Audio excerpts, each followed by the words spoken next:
Hello hello. তো যাই হোক, অত্যন্ত চমৎকার করে মিলন সরকার বাবা যান, আমি যা প্রশ্ন করেছিলাম, যা চাইছিলাম তার চাইতে বেশি পাইছি। কথায় আছে না, মেঘনা চাইতে বৃষ্টি।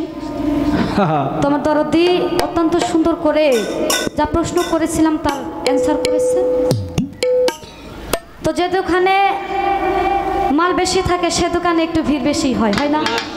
দেখবেন আপনাদের এই এলাকায় সবচাইতে বড় দোকান যেটা, সেই দোকানে কিন্তু দর্শক শ্রোতা একটু বেশিই থাকে। কারণ মানুষ জানে ওই দোকানটাতে গেলে আমরা যাবতীয় খুচরা সব জিনিসই পাবো। তখন দরদির দোকানটাও বড়, দর্শক শ্রোতাও বেশি। তো আমি কেবল একটা ব্রাঞ্চি আইনা দোকানটা দেওয়া শুরু করছি, তো দুই একজন খদ্দের আসে। তো দরদি ফুল বেদবি সবই মার্জনা করবেন।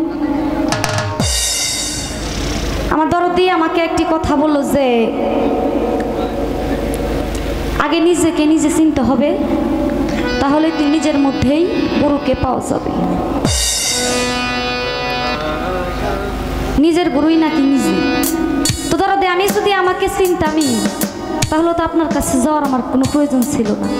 আর এই যে এত কথা যে খরচ করলাম, এগুলা বলারও কোনো প্রশ্ন আসে না। তো দরদি বিপদে মার্জনা করবেন। আবার একটা কথা বললো যে আগে গুরুর চরণ ভজ, তারপরে গুরুকে পাইবা।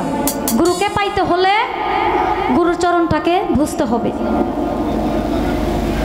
তো আমি কি ভজনের দিকে যাব না দু একটা প্রশ্নবদ্ধ গান রাখবো? আপনারা যদি অনুমতি দেন তাহলে আরেকটা প্রশ্নবদ্ধ গান আমি করতে চাই। তো বাউল কবি রহমানের একটি গান গাই, তারপরে ভজনের দিকে যাওয়ার চেষ্টা করব।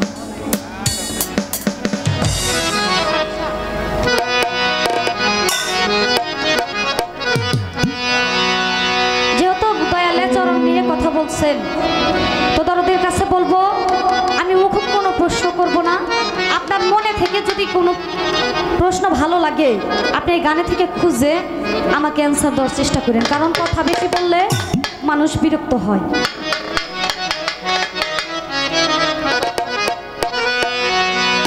আমি চরণেরই কথা শুনি,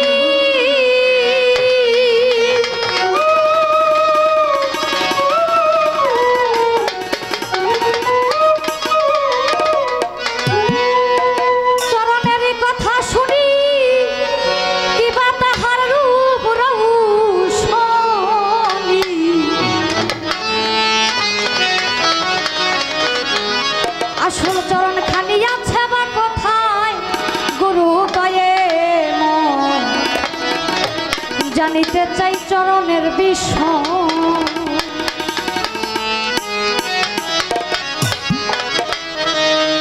চরণের কথা শুনি কিবা তাহার রূপ রৌশনি। চরণের কথা শুনি কিবা তাহার রূপ রৌশনি।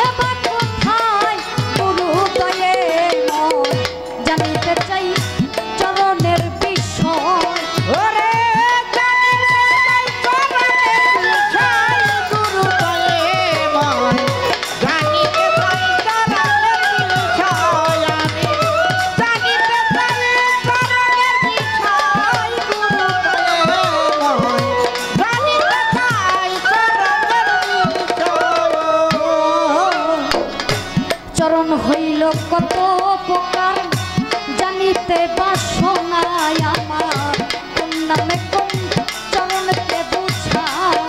আমার দয়াল গো কোন নামে কোন চরণকে বুঝায়।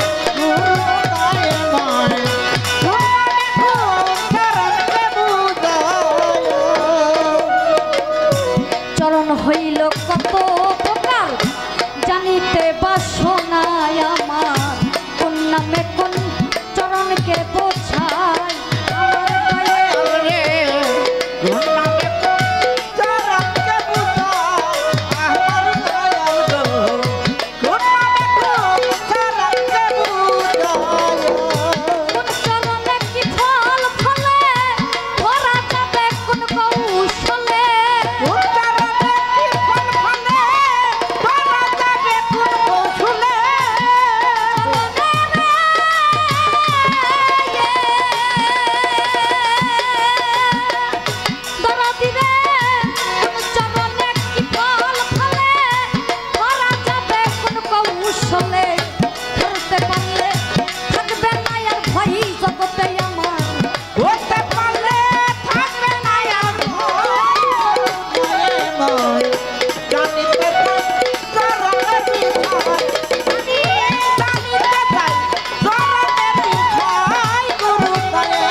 সিদ্ধি সাধন হয় না মরণ কোন চরণ সেবায় আমার দয়াল গো হয় না মরণ কোন চরণ সেবায় আমার দয়াল গো হয় না মরণ কোন চরণ সেবায় আস্তে গানের মধ্যে বলছে চরণেরই কথা শুনি কিবা তাহার রূপ শুনি আসল চরণ খানি আছে বা কোথায় চরণ হইতেছে দুই প্রকার একটা হচ্ছে গানের লাইন আর একটা হইতেছে পা দেখবেন বাজান আমরা কিন্তু প্রত্যেকটা মানুষ এখানে চরণ মানে পাউকে বুঝি না তারপরেও কেন সাধক তার গানের মধ্যে লেখছে চরণেরই কথা শুনি কিবা তাহার রূপ শুনি আমরা তো চরণ মানে পাও জানি তারপরেও কেন সাধক তো গানটার এমনি এমনি লেখে নাই একটা গান লিখতে গেলে এলহামের প্রয়োজন হয় বাবা এলহাম ছাড়া কোনো ব্যক্তি গান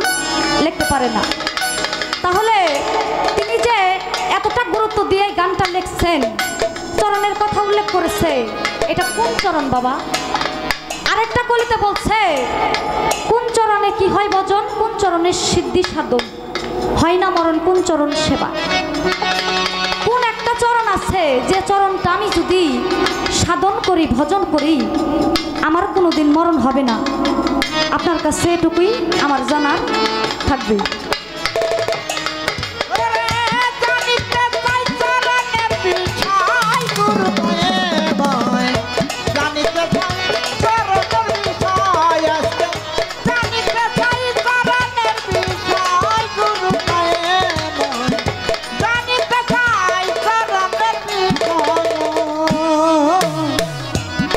চরণে কি হয় ভজন কোন চরণে সিদ্ধি সাধন হয় না মরণ কোন চরণ সেবায়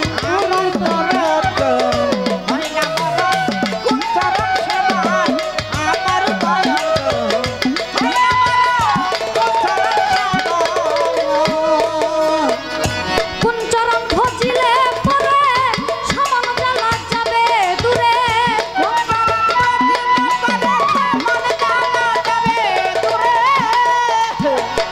কোন চরণ ভজিলে পরে সমান জ্বালা যাবে দূরে আসতে যাইতে না হয় পুনরায় জগতে আমার আসতে যাইতে না হয় পুনরায় গুরু দয়ে মন জানিতে চাই চরণের বিষয়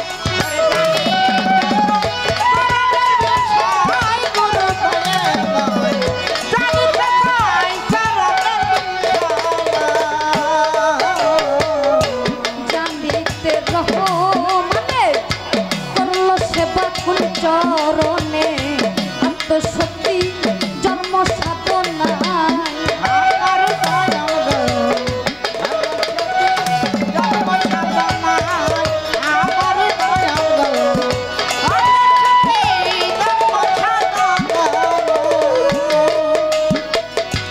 জানিতে রহ মানে করল সেবা কোন চরণে আত্মশক্তি জন্ম সাধনায় গুরু দয়ে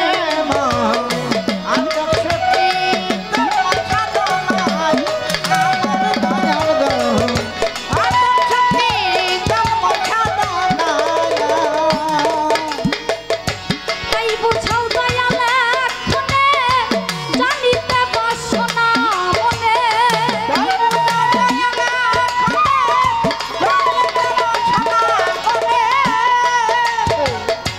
তাই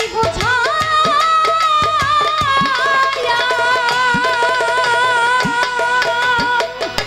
দরদিরে তাই বুঝাও দয়াল এক্ষণে জানিতে বাসনা মনে চরণ বিলে আছি অসহায় জগতে চরণ বিলে আছি অসহায় গুরু দয়ে মন জানিতে চাই চরণের বিষয় আমার জানতে ইচ্ছা চরণের বিষয় গুরু দয়ে মন জানিতে চাই চরণের বিষয় আমি জানিতে চাই চরণের বিষয় গুরু দয়ে মন জানিতে চাই চরণের বিষয় আমি জানিতে চাই চরণের বিষয় চাই